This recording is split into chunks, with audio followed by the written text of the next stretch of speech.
Hey everyone, and welcome back to the channel. In today's video we are comparing two Elektron devices that I used a lot during the last weeks, but I feel like they overlap in many ways. So I'm talking about the Digitone II and the Syntakt.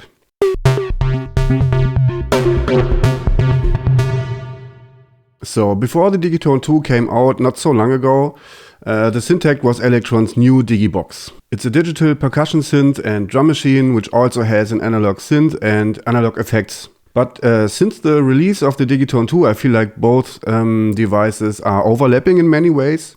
So let's dive into the pros and cons of each device and let's see where one can do more or less than the other and which device is better for which use case. So let's start with the pros of the Digitone II.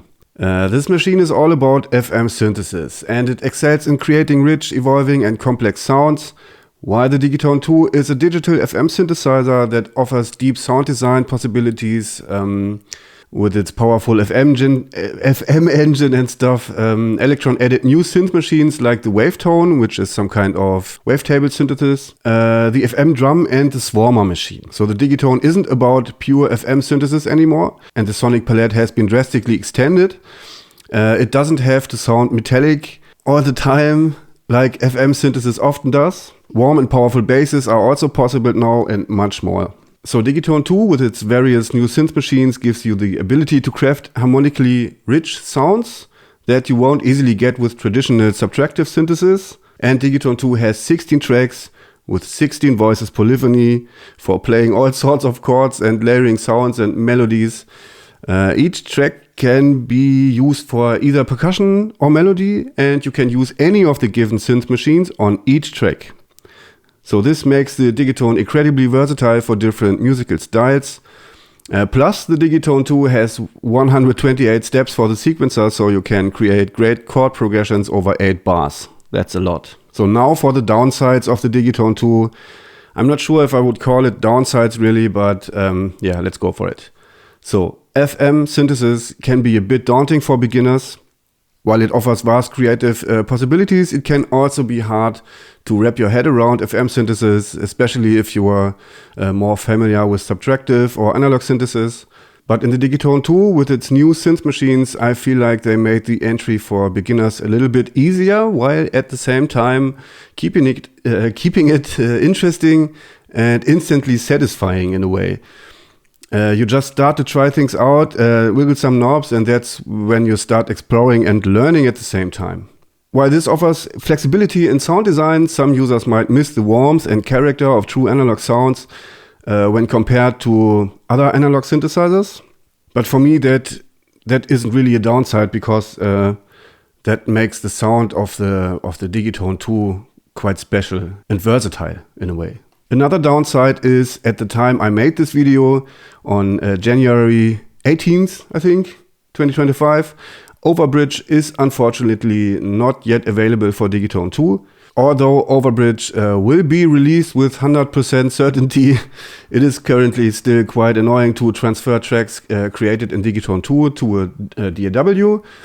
But that will change abruptly with the release of Overbridge, and I'm sure that Overbridge for Digitone II will follow soon. So next, let's talk about the Syntakt. The Syntakt is a beast when it comes to hybrid synthesis, combining analog and digital elements in one device. And with its analog effect block, it really stands out against the Digitone II.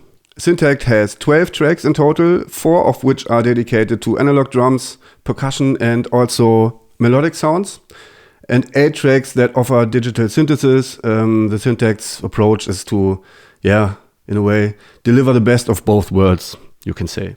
You can absolutely create punchy and warm basses and kicks using analog circuits, while layering them with digital sounds that can be more experimental and intricate. And that's what makes it unique and compelling against the Digitone II.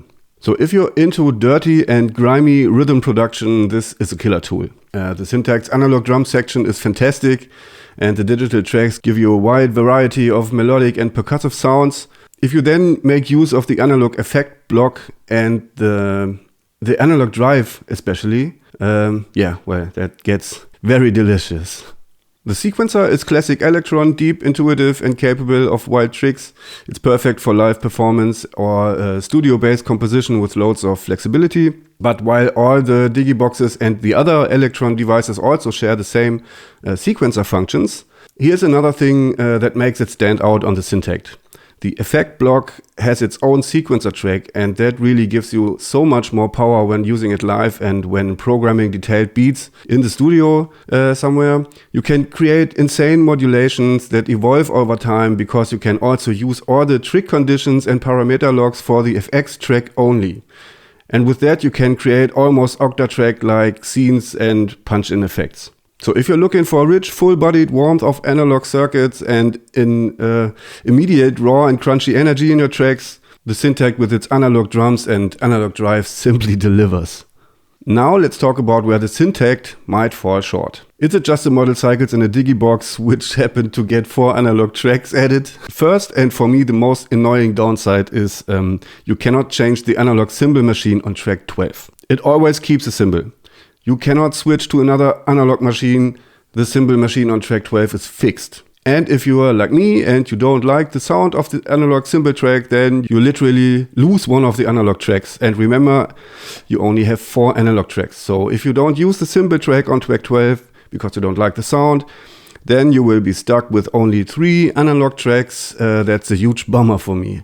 So tweakability of the different synth machines feels more limited on the Syntakt than on the Digitone II. Somehow, I feel like. Although some synth machines have some similarities, like the kick drums, for example, there are less parameters you can tweak on the Syntakt than on the Digitone II. The new FM drum machine on the Digitone II really excels over the digital drums on the Syntakt, for me at least. Yeah, and another thing is, the Syntakt has more focus on percussion. The Syntakt is monophonic only, and I feel like it's more geared towards rhythm and drums. So if you're someone looking for a pure melodic exploration in polyphonic chords and stuff, the Digitone might be the better choice for you, because the Syntakt can't do that. You do have a chord machine though, but it is not comparable to a fully polyphonic synth like the DN2. Another thing I want to mention is that the firmware version 1.30 isn't fully developed to the end now. I talked about that in my community, and that's a thing that is really noticeable. There are a lot of empty squares in the firmware version 1.30. You can clearly see that this firmware version isn't fully developed to the end. There are many blank spaces and a lot of room for more parameters. So let's hope Elektron comes up with more functions and upgrades in a future firmware. And I really hope they make the cymbal machine on track 12 changeable. Man, that bothers me so much. Damn. So which one of these devices is better? Well, it depends on what you need in your setup and what kind of music you want to make. If you're looking for deep and flexible FM synthesis with 16 polyphonic tracks and melody and percussion, the Digitone II is the clear winner, I would say.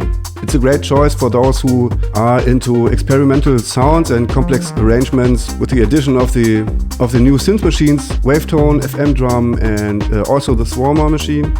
You have plenty more options than before with the Digitone I, and the sonic palette has drastically increased, really increased a lot. You're not limited on only FM sounding tones, you will be surprised how versatile the DN2 really is. Syntakt, on the other hand, if you want a hybrid drum machine with analog drum sounds and the ability to create both rhythmic and melodic while monophonic elements all in one box, the Syntakt is a killer choice. Its analog drums make it a powerhouse for dirty and grimy rhythm-focused music. The ability to program parameter logs and trick conditions for the analog effect block only, and the gritty sounding analog drive makes it unique amongst other Elektron Digi-Boxes. I just wish you could change the cymbal machine on track 12. I can't stress this enough.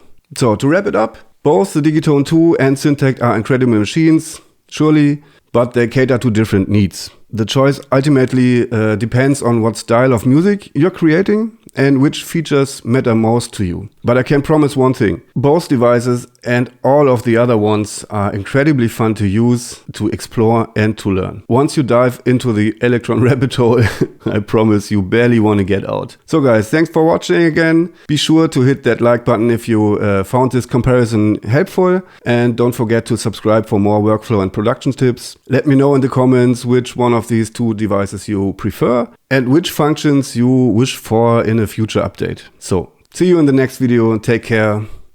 Bye.